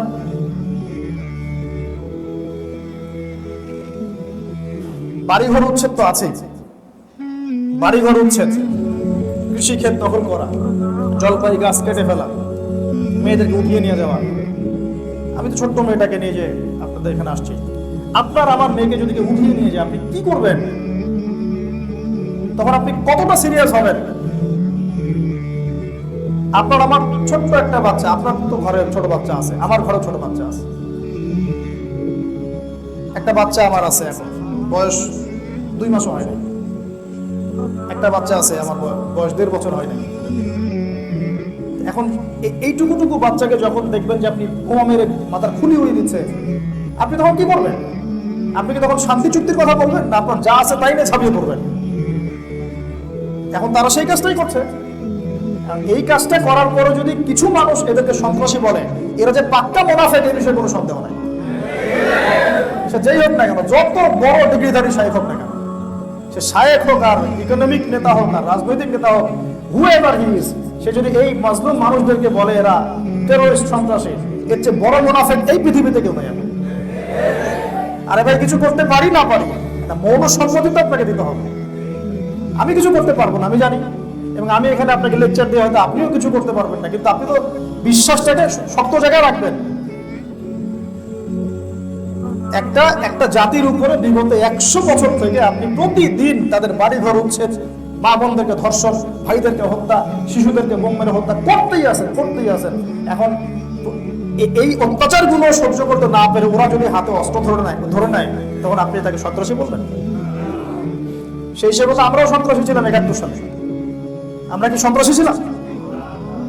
ওরা যে আমাদের উপর আক্রমণ করেছে, আমরা যে অস্ত্র ধরে প্রতিহত করেছে, আমাদের বাবারা, আমাদের দাদারা, আমরা কি সন্ত্রাসী ছিলাম? আমরা ওদের জুলুমের বিরুদ্ধে দাঁড়িয়েছিলাম। পুরো বিশ্বের মধ্যে যে বললাম, দাসী মনিককে জন্ম দিচ্ছে এখন, মানে সব সত্য মানুষ মিথ্যা বানায় ফেলছে, মিথ্যাকে মানুষ সত্য বানায় ফেলছে। আমরা নিরপরাধ যে কোনো মানুষকে হত্যার নিন্দা করি, এই তো ইসলাম কি আমাদেরকে বলেছে নিরপরাধ কোনো মানুষকে হত্যা করতে? না। কিন্তু যখন তারা ঘোষণা দিয়ে একটা জাতির উপর ছাপিয়ে পড়বে, তখন কি তারা নিরপরাধ থাকে? তারা তো আহলুল হারব, তারা তো যুদ্ধের মধ্যে চলে আসছে। সবচেয়ে বড় ভুল হচ্ছে এখন এই ইস্যুটাতে, গাজা ইস্যুতে মানুষকে এইভাবে দৃষ্টি নিবদ্ধ করা হচ্ছে যে এটা এখন শুরু হলো, হামাস আক্রমণ করেছে তাই শুরু হলো। আসলে হিস্ট্রিটা এটা মিথ্যা হিস্ট্রি। এর হামাস কত সালে ফর্ম হয়েছে বলেন দেখি? ইন্তেফাদার পরে, ইন্তেফাদার আগে যতবার তারা হামলা চালিয়েছিল তখন তো হামাস ছিলই না। তাহলে তখন আপনি কেন কথা বললেন না? সুবহানাল্লাহ। আমি বললাম যে আমাদের উম্মার মধ্যে এমন কিছু বন্ধু আছে না, এরা থাকলে দুশ্মনের দরকার নাই। এই উম্মতের মধ্যে এমন কিছু বন্ধু হয়েছে আমাদের, যারা থাকলে আমাদের দুশ্মনের দরকার নাই। দাড়ি, টুপি, পাগড়ি, জুব্বা নিয়ে অবলীলায় অনলাইনে এসব বলে বেড়াচ্ছে। মানুষ তো এখন মাশাআল্লাহ বুঝে ফেলতেছে যে আসলে কারা কি। তখন আবার বলতেছে যারা তাদের এগেইনস্টে কথা বলছে এরা সবার আকীদা খারাপ, সবার আকীদা খারাপ, শুধু তার আকীদাই সহি। মানে বিষয়টা হচ্ছে আপনি একভাবে পড়াশোনা করেছেন, ওর বাইরে যে যাই বলুক আপনার কাছে বিশুদ্ধ মনে হচ্ছে না। কে বলেছে আপনারটা সবচেয়ে চূড়ান্ত সহি? আসেন বসেন ওলামায়ে কেরামের সাথে, আমি প্ল্যাটফর্ম করে দিচ্ছি, আসেন বসেন, দেখি সবাইকে নিয়ে চলেন মার্কাজুল দাওয়ায় যাই, বসতে দেই আলেমদের সাথে, দেখি তারপরে কাদের আকীদা সহি, কাদের মানহাজ সহি। একটা জিনিসকে সহি ধরে নিচ্ছেন কোন মাধ্যমে? আপনি আপনার শায়েখের তাকলিদের মাধ্যমে, আমার হুজুর বলেছে বাস এটাই সহি। তাহলে একটা নির্দিষ্ট প্ল্যাটফর্মে আসেন, আমরা বসি, এক একটা ইস্যু নিয়ে বাস হোক, লাইভ দেই, আমরা সারা দর্শকরা দেখুক, প্রত্যেকটা ইস্যু নিয়ে একটা একটা করে পর্ব হোক, তারপরে মানুষ বুঝে নিবে যে কোনটা সহি, কোনটা জয়ীফ, কোনটা ভুল, কোনটা সঠিক, কোনটা সহি মানহাজ, কোনটা মুনাফিকি মানহাজ। বুঝে নিবে ইনশাআল্লাহ, সমস্যা কি? কসম আল্লাহ, আমার কাছে এই ক্ষমতাটা থাকলে আমি করতাম এটা। মিডিয়া দিয়ে সবাইকে সুন্দর মতো বসিয়ে আম জনগণের মাধ্যমে লাইভ করে দিতাম, দেখুন মানুষ আসলে কোনটা সঠিক কোনটা বেঠিক। আর আপনি বসাতে পারবেন না, আসবে একটা লেকচার দিয়ে গরম গরম চলে গেল, আপনি তো ধরতে পারলেন না। বলছে তালেবান তোমাদের জামাই লাগে, একজন বলছে। সুবহানাল্লাহ, যে নাকি তাকে সাপোর্ট করতেছে তার আকীদা ঠিক নাই, সে নাকি মুনাফিক। যে আমাদের মুজাহিদ ভাইদেরকে সাপোর্ট করছে, মনস্তাত্ত্বিক সাপোর্ট, যে তারা জালেমের বিরুদ্ধে যুদ্ধ করে 20 বছর যুদ্ধ করে আমেরিকাকে পিটিয়ে বের করছে এখান থেকে, ওরা ভালো না, যে ওদের সাপোর্ট করে ওরা নাকি মুনাফিক। একটা মানুষ কতটা অজ্ঞ হলে, কতটা অন্ধ হলে, কতটা নেফাকি থাকলে পাবলিকলি এসব কথা বলতে পারে, চিন্তার বিষয় না এগুলো। আর আমরা এদিকে মাশাআল্লাহ মাথায় তুলে একদম সহি সহি, কি একটা অবস্থা, সুবহানাল্লাহ। আপনি যেটাকে সহি মনে করছেন এটাই ভুল, আর সঠিক সহির ধার কাছে আপনি এখন যাইতে পারেন নাই। তো যেটা হলে আপনার চোখের অন্ধত্ব দূর করতে হবে, মনটাকে একটা জায়গায় লিবারেল করতে হবে, কোনো দিকে বায়াসড হয়ে যাওয়া যাবে না, স্থিরভাবে চিন্তা করতে হবে যে আসলেই কোনটা ঠিক কোনটা ভুল। দেখবেন ইনশাআল্লাহ আল্লাহ আপনাকে রাস্তা দেখাবে। আগে যদি আপনি বায়াসড হয়ে যান তাহলে তো সমস্যা। যে বলছিলাম, এই ভাইরা যদি এখন এইভাবে অন্যায়ের এগেইনস্টে প্রতিবাদ করে, আমরা তাকে ভালো মন্দ বলা শুরু করেছি। উদ্দেশ্য কি ওদের? শুধুমাত্র 5-6% জায়গা দখল করা নয়, তাদের উদ্দেশ্য পুরো হোলি ল্যান্ডটা দখল করা। হোলি ল্যান্ড কোন জায়গা বলেন তো? নীলনদ থেকে এই মিশনে তারা 18 সালে ঢুকেছে। ঢোকার পরে ব্রিটেনের ওখানে ছিল জেনারেল এলএনবি। ইতিহাস পড়বেন, ইতিহাস পড়তে হবে। এই এলএনবি একটা ডিক্লারেশন দেয় ওই ইয়াতে, ব্রিটেনে বেলফোর্ড ডিক্লারেশন বলে 1917, যে আমরা এখানে একটা ইসরায়েল রাষ্ট্র চাই, ব্যাস এতটুকু। থাকার অধিকার দিতে হবে। এত মহব্বত, এত পীড়িত, তাহলে ওদের দেশে নিয়ে গেল না কেন? ওরা যদি এত মহব্বত থাকে, প্রেম থাকে, তাহলে ওদের দেশে জায়গা দিল না কেন? ইউনাইটেড নেশনস তো অনেক বড় প্ল্যাটফর্ম, তার অন্য কোনো দেশে কেন দিল না? জার্মানিতে হিটলারের হাতে মাইর খাচ্ছে, তাহলে ওইখানে একটা জায়গা কেন করে দিল না? আমেরিকা তার এত ঘনিষ্ঠ বন্ধু, তাহলে আমেরিকা কেন জায়গা করে দিল না? ওখানে কেন? বিকজ ওইটাই ফিলিস্তিন, ওইটাই হচ্ছে জেরুজালেম, ওইটাই আল-আকসা, ওইটাই হোলি ল্যান্ড। ওখান থেকেই পৃথিবীর শেষ হবে। পৃথিবী আস্তে আস্তে ঘুরে যাচ্ছে। শুধু পলিটিক্যাল অ্যানালাইসিস দিয়ে এটাকে ব্যাখ্যা করতে পারবেন না আপনি, যতক্ষণ না দাজ্জালের কনসেপ্ট জানেন। ওখান থেকেই দাজ্জাল, ওখানেই তার অনুসারীরা, এবং তারা এই বিশ্বটাকে শাসন করবে, এটাও সত্য। মাসিহুদ দাজ্জাল 40 দিন এই বিশ্ব শাসন করবে, এই অনুসারীদেরকে নিয়েই করবে। এবার দেখেন 18 সাল থেকে 23 সাল, 100 বছরের মতো তো কাছাকাছি। লাস্টে 100 বছরে ওদের উন্নতি, অগ্রগতি, প্রোগ্রেসগুলো দেখতে থাকেন। আমি বলেছি এরা 2000 বছরে এখানে ঢুকতে পারে, 2000 বছরের। আপনাদেরকে মনে করাই দিই, আমাদের নবী সাল্লাল্লাহু আলাইহি ওয়াসাল্লাম যখন মদিনায়, তখনও মদিনায় 3-4টা ইহুদি গোত্র ছিল, কি ছিল না? একটা বনু কুরাইজা, যুদ্ধ হয়েছে না ওদের সাথে, বের করে দেওয়া হয়েছে। একটা বনু কাইনুকা, যুদ্ধ হয়েছে না, বের করে দেওয়া হয়েছে। বনু নাজির, ওদেরকেও বের করে দেওয়া হয়েছে। সূরা হাশর পড়ে দেখেন। শেষমেশ খায়বার, আলী রাদিয়াল্লাহু আনহুর খায়বার বিজয় সম্পর্কে আপনি জানেন না? এরপরে নবী সাল্লাল্লাহু আলাইহি ওয়াসাল্লাম বলেছিলেন, আমার ইন্তেকালের পরে বাকি যে কিছু উচ্ছিষ্ট আছে, এদেরকে তোমরা আরব, জাজিরাতুল আরব থেকে বের করে দিও। কার আদেশ এটা? আমাদের নবী সাল্লাল্লাহু আলাইহি ওয়াসাল্লামের কোনো আদেশ বাস্তবায়ন করা ওয়াজিব। আমাদের ওস্তাদদেরকে জিজ্ঞাসা করেন, নবী করিম সাল্লাল্লাহু আলাইহি ওয়াসাল্লাম কি আপনাকে টুপি পরতে বলেছেন? এভাবে শব্দ বলেছেন, তোমরা টুপি পরো? আল্লাহ নবী যখন বলেন করো, তখন এটা হয় ওয়াজিব। করো না, না করাটা হয় ওয়াজিব। নবীজি বলছেন ওদেরকে বের করে দিও। কি এটা তার সুন্নাত না মুস্তাহাব? এই কাজটা সাহাবীরা করেছেন না করেন নাই? আবু বকর সিদ্দিক, ওমর রাদিয়াল্লাহু আনহু একটা একটা করে ধরে ধরে থেকে, কারণ জানেন এখানে থাকলেই সমস্যা করবে। এদের ইতিহাস এই সমস্যার ইতিহাস, এটা আপনারা দেখে নিন, আমার প্রিভিয়াস কিছু লেকচারে আছে। এখন তারা এটা ভুলে নাই। এরপর তারা যখন উদ্বাস্তুর মতো হয়ে গেল, এরপর থেকে ওমর রাদিয়াল্লাহু আনহু যখন বাইতুল মুকাদ্দাস জয় করলেন, তখন কি রক্তপাত হয়েছিল না? ওরা জিজিয়া দিয়ে থেকেছে, একজন মানুষকে হত্যা করা হয়নি। তারপরে ওই সময় থেকে নিয়ে এই আপনার প্রথম ক্রুসাইড, আমরা যেমন প্রথম ক্রুসাইড 1099 সালে হয়েছে, এর আগ পর্যন্ত তারা ওই জায়গা দখল করতে পারে নাই। তার প্রথম ক্রুসাইডের পরে অল্প কিছু সময় তারা সেখানে ছিল, পরে আবার 1187 সালের দিকে সালাহউদ্দিন আইয়ুবী রাহিমাহুল্লাহ তিনি ওইটা আবার বিজয় করে ওদেরকে ওখান থেকে বের করে দিলেন। তারপরে এই যে আবার 1914 1918 বাই দ্য ওয়ে এখানে আবার আইয়ুবী রাহিমাহুল্লাহর আকীদা নিয়েও প্রশ্ন উঠছে। যে মানুষেরা দাওয়াতের সাথে জিহাদের মধ্য দিয়ে বাইতুল মুকাদ্দাস বিজয় করে আমাদের শত্রুদেরকে দমন করে সেখান থেকে বের করে দিল, ওদের আকীদা মানহাজ ঠিক নাই, আর তুমি মানুষের রিয়াল খেয়ে বাবা তোমার আকীদা মানহাজ ঠিক আছে। ব্যাপারটা এরকম নাকি? বুঝাতে যাচ্ছ আমাদের? আমার কথা কষ্ট নিয়ে না, কিছু কথা আমাকে সরাসরি বলতে হচ্ছে এখন, বিকজ অনেক সময় ভদ্র ভাষা আপনারা বোঝেন না। যে মানুষেরা আল্লাহ দুশমনদের সাথে যুদ্ধ করে ওদেরকে ওখান থেকে বের করে দিল, ওই জায়গা দখল করলো, ওই মানুষের আকীদা ঠিক ছিল না, তার আকীদা বুঝতেন না, তাদের ইসলাম অনেক ভুল ছিল। আমার ইসলামটা বিশুদ্ধ, আমি না ওই চেতনা লালনও করি না, ওইদিকে মানুষকে আহ্বানও করি না, ওগুলো আলোচনাও করি না, মানুষকে শিখাই দুইটা কালিমা। মানুষকে যেমন একটা কালিমা দিয়ে কাজ হচ্ছে না, দুইটা কালিমা লাগে। আপনি লা ইলাহা ইল্লাল্লাহ কালিমা পড়ে মুসলমান হচ্ছেন না, আশহাদু আল্লা ইলাহা ইল্লাল্লাহ ওয়া আন্না মুহাম্মাদান আবদুহু ওয়া রাসূলুহু, এই কালিমা এখন বাংলার মাটিতে যথেষ্ট না, নতুন একটা কালিমা করতে হবে। সেটা হচ্ছে আমি সাক্ষ্য দিচ্ছি আল্লাহ ছাড়া কোনো মাবুদ নাই, আমি সাক্ষ্য দিচ্ছি মুহাম্মদ সাল্লাল্লাহু আলাইহি ওয়াসাল্লাম আল্লাহর বান্দা এবং রাসূল, এবং আমি আরো সাক্ষ্য দিচ্ছি হানাফি মাযহাব মানা যাবে না। আমার কথা কি বুঝতে পারছেন না? পারছেন? সালমান ভাই এটা একটা কালিমা হচ্ছে না, এটা সাক্ষ্য দিতে হবে হানাফি মাযহাব বাতিল, আমাকে সব মাযহাবের তাকলিদ ত্যাগ করে আমাকে নতুন একটা মাযহাব ক্রিয়েট করতে হবে। শেষমেশ যেটা হয়েছে যে এইসব তাকলিদ থেকে বের হয়ে কিছু মানুষকে তার শায়েখের তাকলিদ করতে বাধ্য করা হয়েছে। ভালো করে বুঝে দেখেন, আপনি যে সব তাকলিদ ছেড়ে দিলেন, বুঝলাম, ওকে ফাইন, আপনি মুস্তাহিদ মানুষ, তাকলিদের দরকার হয় না, ওকে ফাইন, তাকলিদ করেন না, মাযহাবও মানেন না, ইটস ওকে, বুঝলাম যে আপনি অনেক বড় পণ্ডিত, মুস্তাহিদ। এখন শেষমেশ কি হলো? শেষমেশ যে বলছে তালেবান তোমার জামাই, আপনি তার তাকলিদ করলেন তো। শেষমেশ যে বলছে যে বাজারে গিয়ে বড় বই মাছ ধনী তুমি না কিনলে জাহান্নামে যাবা, আপনি তার তাকলিদ করলেন। করতেছেন কি না? আপনি কি ঘাটাঘাটি করে এগুলো মাসলা বের করতে পারেন? শেষমেশ তো তাই হলো, নতুন একটা মাযহাব ক্রিয়েট করা হলো। আমি এভাবে আক্রমণ তো বলতে চাইনি, কিন্তু কিছু কিছু জায়গায় না বললে আপনারা বুঝতে পারবেন।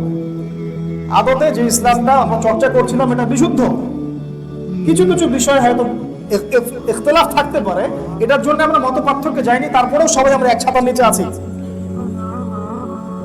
এখন নতুন নতুন ছাতা গড়িয়েছে অনেক, আল্লাহ পাক আমাদেরকে হেফাজত করুন। এবং এই ছাতাগুলোর দিকে গেলে ওয়াল্লাহি আপনি জিহাদের জাজবা হারিয়ে ফেলবেন। এই শব্দ আপনি মুখে উচ্চারণই করবেন না, বরং যারা করবে ওদেরকে খারেজি বলবেন। আপনাকে আস্তে আস্তে আহলুন নিফাক ওয়াল জামার মধ্যে নিয়ে যাওয়া হবে। পরে বুঝবেন, কখন বুঝবেন? ইযা জাআ আজালুহুম লা ইস্তাখিরুনা সাআতা ওয়া লা ইস্তাকবিরুন। এখন কনক্লুশন আসি ভাই, আজান দিবেন।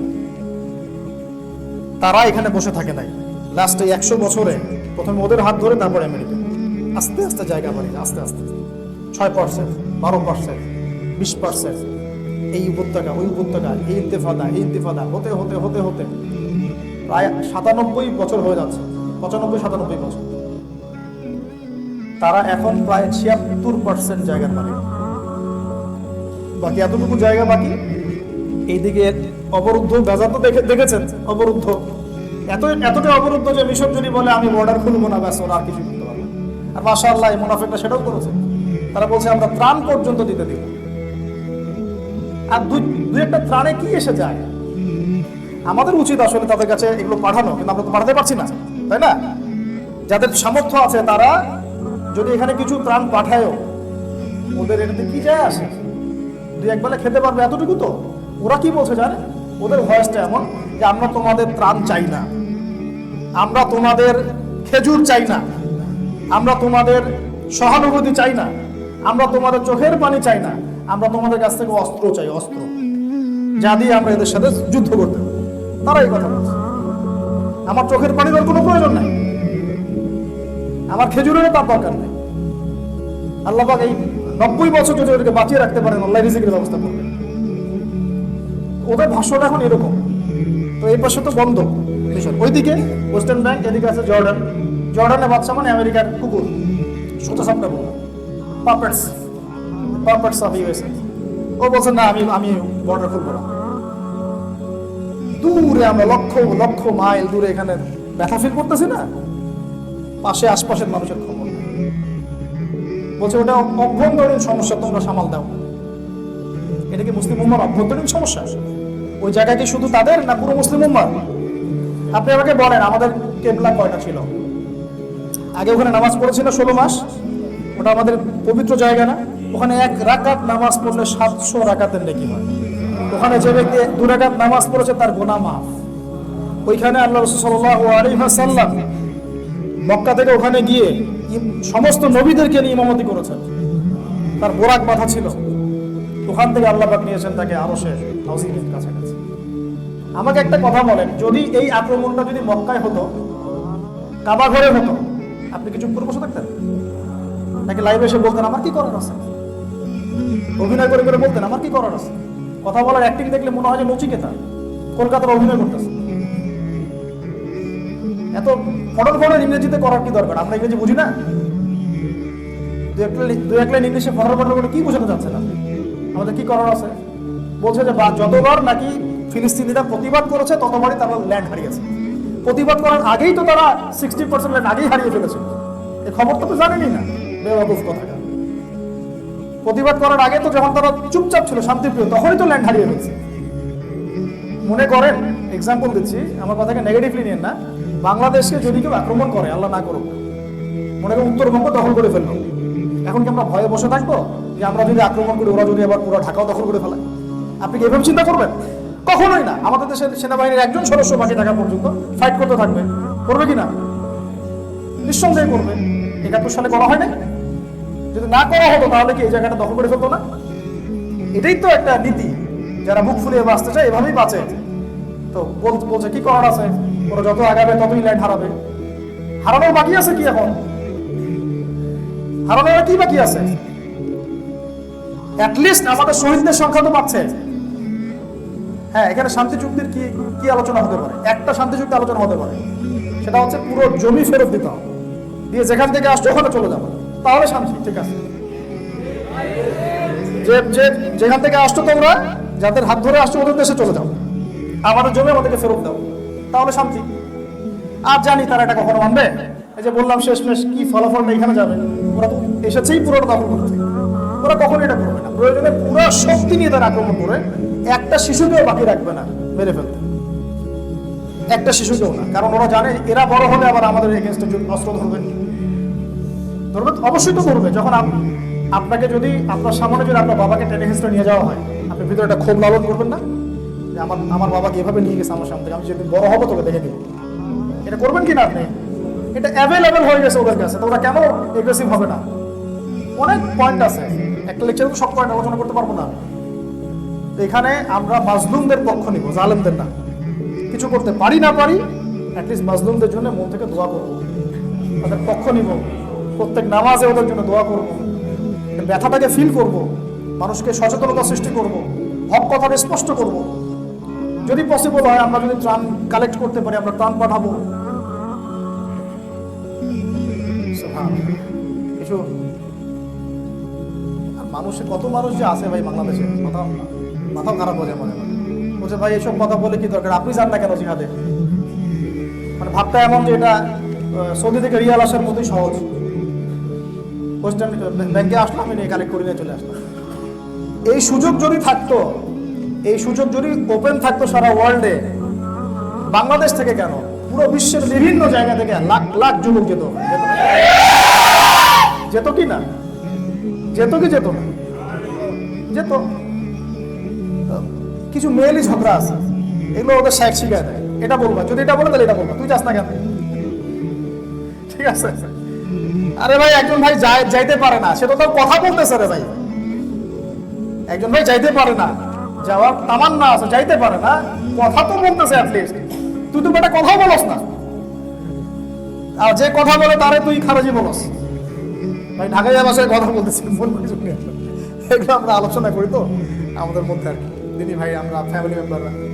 যাই হোক, এখন শেষ করে দিই, 10 মিনিট সময় দেন আমাকে। ওরা এই জায়গাটা 76% আর রাখবে না, ওরা আরো চাইবে, প্রতিনিয়ত এটাকে আরো বাড়াতে চাইবে। এটা ফিউচার আপনাকে বলছি, ইনশাআল্লাহ দেখবেন প্রতিনিয়ত বাড়াতে চাইবে, ওদের মিত্রদেরকে সাথে নিবে। কিছু বলতে গেলে দেখবেন কনফ্লিক্ট লেগে যাচ্ছে। আমার ধারণা, আল্লাহ আল্লাহ ভালো জানেন, আমি চাই না এটা হোক, আল্লাহ ভালো জানেন, যে প্রথম বিশ্বযুদ্ধ এবং দ্বিতীয় বিশ্বযুদ্ধের মতো আরো বড় কিছু এরা পরিকল্পনা করতে পারে ভবিষ্যতে। প্রথম বিশ্বযুদ্ধ যে বিশাল একটা যুদ্ধ হয়েছে, এর মধ্য দিয়ে ব্রিটেন শাসন ক্ষমতায়, রুলিং স্টেট। দ্বিতীয় বিশ্বযুদ্ধ বিশাল একটা যুদ্ধ সৃষ্টি করা হয়েছে, তারপরে আসলো আমেরিকা। আমার ধারণা এরা নতুন করে এমন কোনো যুদ্ধ লঞ্চ করতে পারে, লঞ্চ করার সময় এইভাবেই কোনো ইস্যু সৃষ্টি করবে, যেটা করছে ক্রমশ। ইউক্রেন রাশিয়ার মতো হতে পারে, সিরিয়া ইস্যু হতে পারে, বা প্যালেস্টাইন গাজা ইস্যু হতে পারে, কোনো একটা ইস্যু নিয়ে দেখবেন। আমি দোয়া করে আল্লাহ যেন না হয়, আমার কাছে মনে হয় এমন কোনো একটা ইনসিডেন্ট হতে পারে, এতে পরিকল্পনায় আছে।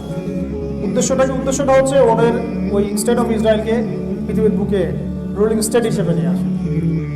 আর এটা যদি হয় তাহলে এই হাদিসের বাস্তবায়ন হবে যে দাজ্জাল ওদেরকে নিয়ে ওয়ার্ল্ডটাকে শাসন করবে। ঠিক আছে, ওরা শাসন আগে কি করেছিল?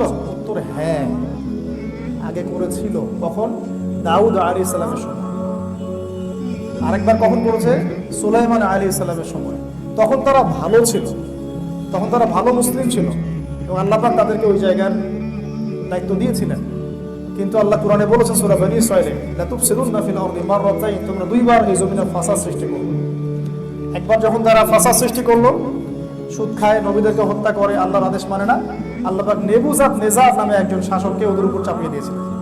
সে ব্যাবিলন থেকে এসে ওদেরকে একদম, ওরা যা করতেছে এখন এই কাজগুলো নেবুজাত নেজার তাদের উপর করেছিল, করে সবাইকে ওখান থেকে বের করে আকসা ম্যাসাকার করে ধ্বংস করে দিয়েছে। তারপর ওদেরকে দড়ি দিয়ে বেঁধে ব্যাবিলনে নিয়ে আসছে দাস হিসেবে। এরপরে আবার আল্লাহ পাক তাদেরকে ওই জায়গা দিয়েছিলেন। তারপরে আবার রোমান একজন সেনাপতি টাইটাস, সে আবার তাদেরকে আক্রমণ করে এখান থেকে বের করছে দুইবার। এটা হয়ে গেছে। তারপরে তারা দুইজন ব্যক্তির প্রতীক্ষায় বসেছিল, একটু ভালো করে বোঝেন এই শেষ জায়গাটা। তারা দুইজন ব্যক্তির প্রতীক্ষায় ছিল, এক হচ্ছে তাদের মাসিহ, আর দুই হচ্ছে শেষ নবী। আল্লাহ পাক তাদের মাসিহকে পাঠালেন, যার নাম ঈসা আলাইহিস সালাম। তারা নিজেদের মাসিহকেই চিনতে পারলো না, বরং তাকে জারদ সন্তান বলে গালি দিল এবং তাকে হত্যার চেষ্টাও করলো। আল্লাহ পাক তাকে উঠিয়ে নিলেন। তারা বলে, ইন্না কাতালনাল মাসিহ ইবনে মারইয়াম রাসূলুল্লাহ। দেখেন নাই সূরা নিসার মধ্যে আছে, আমরা মাসিহকে হত্যা করেছি। আল্লাহ বলেন, ওয়া মা কাতালুহু, তারা তাকে হত্যা করে নাই। ওয়া মা সালাবুহু, তারা তাকে ক্রুশবিদ্ধ করে নাই। ওয়ালাকিন শুববিহা লাহুম, কিন্তু তাদের কাছে মনে হয়েছিল এটা হয়েছে। আল্লাহ পাক উঠিয়ে নিয়েছেন। বাল রাফাআহু আল্লাহু ইলাইহি। এই শাস্তি এটা যখন তারা মানে করলো, ঈসা আলাইহিস সালামকে যখন হত্যার চেষ্টা করলো, এরপর থেকে তারা আর বনী ইসরাইল থাকলো না, জিউস ইহুদি হয়ে গেল, অভিশপ্ত জাতি। আরেকটা অপশন বাকি ছিল শেষ নবী। এই শেষ নবীকে পাওয়ার জন্যই তারা মদিনায় ঘাঁটি গেড়ে বসেছিল। সারা দুনিয়া বাদে মদিনায় কি করতেছিল? এই শেষ নবীর আগমনের অপেক্ষা করছিল। আল্লাহ পাক তাদের দরজা পর্যন্ত নবীকে পৌঁছে দিলেন, দেন নাই? 17 মাস 16 মাস তাদের কিবলায় নামাজও পড়লাম, তারপরও তারা নবীকে চিনতে পারল। কিন্তু আল্লাহ পাক বলছেন, ইয়ারিফুনাহু কামা ইয়ারিফুনা আবনাহুম, তারা অবশ্যই তোমাকে চিনে যেমন করে তারা ওদের সন্তানদেরকে চিনে। তারপরে কেন মানলো না? কেন? কারণ আমাদের নবী আসছেন বনু ইসমাইল থেকে, ইসমাইল আলাইহিস সালামের বংশ থেকে, আর ওরা বলতেছে আমাদের বনু ইসরাইল থেকে আসবে। তো এই হলো মূলত সমস্যাটা। এরপরে আল্লাহ পাক ওদের উপর চূড়ান্ত নারাজগি প্রদর্শন করলেন। আল্লাহ নবী তাদেরকে বের করে দিলেন, যুদ্ধ হলো। শেষে তারা আর এখানে ঢুকতে পারে না। এই যে 14 থেকে 18 ঢুকেছে, 23 পর্যন্ত আপনাকে দেখালাম কি করেছে। এখন কি করেছে? এখন এক কথায় সারা বিশ্বের রাজনৈতিক ক্ষমতা ওর কাছে, পুরো বিশ্বের, শুধু আরবের উপরে না, আরবের আশপাশের কান্ট্রিগুলোর উপরে না, পুরো ওয়ার্ল্ডের কথা বুঝতে পারছেন? এটা আপনাকে বুঝতে হবে পলিটিক্যাল অ্যানালাইসিসের মধ্যে, এমনি বুঝতে পারছেন না। শুধু আরবের নিয়ন্ত্রণ তার কাছে নেই, পুরো ওয়ার্ল্ডের একটা বড় অংশের নিয়ন্ত্রণ তার কাছে আছে। শুধু ওই অংশটুকু বাদ দিয়ে, যে বললাম রাশিয়া, চায়না, এদের অংশগুলো বাদ দিয়ে। আর সোজা কথায় বললে ওয়ার্ল্ডের ইকোনমিক ক্ষমতা ওর কাছে, যত ব্যাংকিং সিস্টেম সব ওর কাছে। আপনি শুধু একটু সার্চ দিয়ে দেখেন ওদের প্রোডাক্ট, ওদের ব্যাংকিং সিস্টেম, ওদের এগুলো কি কি, দেখবেন যে আপনার মাথা ঘুরতে থাকবে যে ওগুলো বাদ দিয়ে চলবো কিভাবে আমরা। আপনার গুগল, আপনার মাইক্রোসফট, আপনার এই যে অ্যাপেল, আপনার আর কি আছে, অ্যামাজন, আপনার নেসলে, এইটা ওইটা যা যা সব কিছু দেখবেন, ফেসবুক, যেখানে বসে আমরা এগুলো করতেছি আর কি। এটা এখন এই জায়গাটা তাদের পলিটিক্যাল পাওয়ার, ইকোনমিক পাওয়ার এবং সাথে মিডিয়া, যত একটা একটা করে নাম ধরে করে মিডিয়ার নাম বলা যাবে সব বলা যাবে। আর আছে সংস্কৃতি, সংস্কৃতি ওর কাছে মগজ ধোলাই করেছে মানুষ, এমনকি ডিজনির মতো চ্যানেল তারা তৈরি করে বাচ্চাদের মাথাও ধোলাই করেছে, বাদ রাখে না। আর ওয়ার্ল্ডকে রুল করতে যা লাগে অস্ত্র শস্ত্র, কোনটা বাদ আছে ওর কাছে? আপনি জানেনও না যে তার কাছে কি কি অস্ত্র শস্ত্র আছে। এবং মিত্র তো আছেই ওদের, 10-20-30টা মিত্র কান্ট্রি তো আছে। সব মিলিয়ে শেষটা হচ্ছে এই যে সে ওখান থেকে ওয়ার্ল্ডটাকে রুল করবে, এটা সত্য। তবে কনফ্লিক্ট থেমে থাকবে না, চলতে থাকবে, এটা কন্টিনিউয়াসলি চলতে থাকবে। আমরা এখানে কি জানার পরে জালেমের পক্ষ নিব না মাজলুমের পক্ষ নিব, নাকি আমরা প্যারালাইজড হয়ে যাবো যে এটা হতে যাচ্ছে, আমাদের কি করার আছে? আমাদের কি করার আছে আল্লাহ পাক তো সেটাই দেখবেন। তুমি তোমার সাধ্যের মধ্যে কি করেছিলে? তোমার কাছে তো আমি তেল দিয়েছিলাম, তেলটা বয়কট করো নাই কেন? তোমার কাছে তেল দিয়েছিলাম, তোমরা তো তেলটা বয়কট করতে পারতা, তারা বিমান ফ্লাই করতো না। তোমরা তো একসাথে একটা ইউনাইটেড একটা প্ল্যাটফর্ম গঠন করতে পারতা, তোমাদের সব মিলিটারিগুলোকে একত্রিত করতে পারতা, ফাইট করে মরতা যদি মূর্তি হতো। আল্লাহ পাক তো এটাও দেখবেন, আল্লাহ পাক তো দেখবেন না ওখানে তুমি জয়লাভ করে উদ্ধার করে আসছো কিনা। কথাটা বুঝতে চেষ্টা করো। ফাইনাল গন্তব্য পেয়েছো কিনা এটা তো আল্লাহ পাক জিজ্ঞাসা করবেন না। আল্লাহ পাক জিজ্ঞাসা করবেন তুমি যখন ছিলে তখন তোমার কাছে যে মাধ্যমগুলো ছিল এইগুলো অ্যাপ্লাই করেছিলে কিনা, তুমি তোমার দায়িত্ব পালন করেছো কিনা। তবে এই দায়িত্ব পালন না করলেও ইনশাআল্লাহ তাআলা আল্লাহ রাব্বুল আলামিন এই বিশাল মহাযুদ্ধের পরে, মালহামার পরে ইমামুল মাহদিকে নিয়ে আসবেন এবং তার হাতে বিজয় লেখা আছে। তখন আছে যে খোরাসান থেকে ব্ল্যাক ফ্ল্যাগস যাবে এবং স্টল করে, বরফে স্টল করে হলে ওদের সাথে তোমরা যুক্ত হয়েও, আর পৃথিবীর কোনো সেনাবাহিনী ওদেরকে পরাজিত করতে পারবে না। শেষ হাদিসে আসছে লা তুকাতিলুনাল ইয়াহুদ, তোমরা অবশ্যই এদের সাথে যুদ্ধ করবে, ওয়ালা তাকতুলুনহুম, অবশ্যই এদেরকে তোমরা, মানে জড়বস্তু পর্যন্ত ওদের জুলুম দেখতে দেখতে অতিষ্ঠ হয়ে যাবে, অতিষ্ঠ হয়ে যাবে। আল্লাহ পাক জবাব খুলে দিবেন। তারপরে ঈসা আলাইহিস সালাম, ইমাম মাহদির পরে ঈসা আলাইহিস সালাম আসবেন না, ইমাম মাহদির পরেও দাজ্জাল বেরোবে। দাজ্জালের যখন পুরো ওয়ার্ল্ডে ম্যাসাকার করতে থাকবেন তখন আল্লাহ পাক ঈসা ইবনে মারইয়ামকে পাঠাবেন। এই সময়টা খুব দ্রুত হবে, লম্বা সময় না। তারপরে মসিহুদ দাজ্জালের হাতে ঈসা ইবনে মারইয়ামের হত্যা লেখা আছে এই প্যালেস্টাইনের বাবে লুদ নামক জায়গাতে। এবং তারপরে তিনি সেখানে সেই যে প্রতিশ্রুতি যে মাসিহ আসলে আবার বিশ্বে ইসলামিক খেলাফা শান্তি বাস্তবায়িত হবে, সেটা জেরুজালেম থেকে ঈসা আলাইহিস সালাম করবেন ইনশাআল্লাহ। 40 বছর তার রাজত্ব থাকবে শাসক হিসেবে। তারপরে তিনি এর মধ্যে বিয়ে শাদী করবেন, তার সন্তান হবে এবং তাকে তার ইন্তেকালের পর তাকে দাফন করা হবে আমাদের নবীজির পাশে সাল্লাল্লাহু আলাইহি ওয়াসাল্লাম। তারপরে তিনি ইন্তেকাল করবেন, মানুষ আবার খারাপ হওয়া শুরু করবে, এর মাঝখানে ইয়াজুজ মাজুজও বের হবে, এটাও আল্লাহ পাক নিশ্চিহ্ন করবেন। এই ঘটনাগুলো ঘটবে। কখন ঈসা ইবনে মারইয়াম আসবেন একটা সাইন খালি বলে দেন। আমরা জানি তিনি সিরিয়ায় আসবেন, দামেস্কের মিনারের উপরে আসবেন, ইত্যাদি ইত্যাদি। কখন সেটা? ফার্স্ট অফ অল দাজ্জালের আগমনের পরে, দাজ্জাল আসার আগে নয়, আর দাজ্জাল ইমামুল মাহদির আগে নয়, মাহদির পরে। সিকোয়েন্স তাহলে কি মিলতেছে? আগে যুদ্ধ, তারপর যুদ্ধ বা সাথে সাথে মাহদি, তারপর দাজ্জাল, তারপর ঈসা ইবনে মারইয়াম, তারপর খেলাফা, তারপর মানুষ খারাপ হওয়া শুরু হওয়া, তারপর কিয়ামত। আর ঈসা ইবনে মারইয়ামের আগমনের পরে ইয়াজুজ মাজুজ। ঠিক আছে? এখন একটা খালি সাইড আপনাদেরকে বলে দেই, এটা আজকের বাসায় গিয়ে ঘাটাঘাটি করে দেখেন যে কি অবস্থা। ওখানে একটা হ্রদ আছে, তার নাম হচ্ছে দ্য সি অফ গ্যালিলি। কি নাম? The sea of Galilee. এটাকে বলা হয় আরবিতে তাবারিয়া হ্রদ। কি হ্রদ? এই তাবারিয়া হ্রদের পানি শুকিয়ে যাওয়াটাই হচ্ছে ঈসা আলাইহিস সালামের আগমনের লক্ষণ। এখন বাসায় গিয়ে স্টাডি করতে থাকি, আমি ধরিয়ে দিলাম। ঠিক আছে ভাই? তাহলে আমরা কি হতাশ হব নাকি আমরা খুশি হব? কোনটা? আমরা মোটেই হতাশ হব না। এটা কনফ্লিক্ট চলতে আছে, চলতে থাকবে। প্রয়োজনে মুসলিমদের যত ত্যাগ প্রয়োজন মুসলিমরা করবে, কিন্তু তারা কখনোই জালেমের সামনে মাথা নত করবে না। এটা এক নাম্বার। আমরা আমাদের মুজাহিদ এবং মাজলুম ভাইদের পাশে থাকবো। কিভাবে পাশে থাকবো? প্রথমত আমাদের দোয়া দিয়ে, আমাদের সহানুভূতি দিয়ে, আমাদের একাত্মতা দিয়ে। প্রত্যেক মিম্বর থেকে দোয়া হবে, প্রত্যেক নামাজের পরে আমরা একটু একটু করে দোয়া করবো। সবাই আমরা শেষ রাত্রে উঠবো, ওদের পুরোতে নাজলা করবো, জালেমের উপর বদদোয়া করবো, আমরা দোয়া করবো। দোয়া দিয়ে অনেক কিছু হতে পারে, অবশ্যই হতে পারে।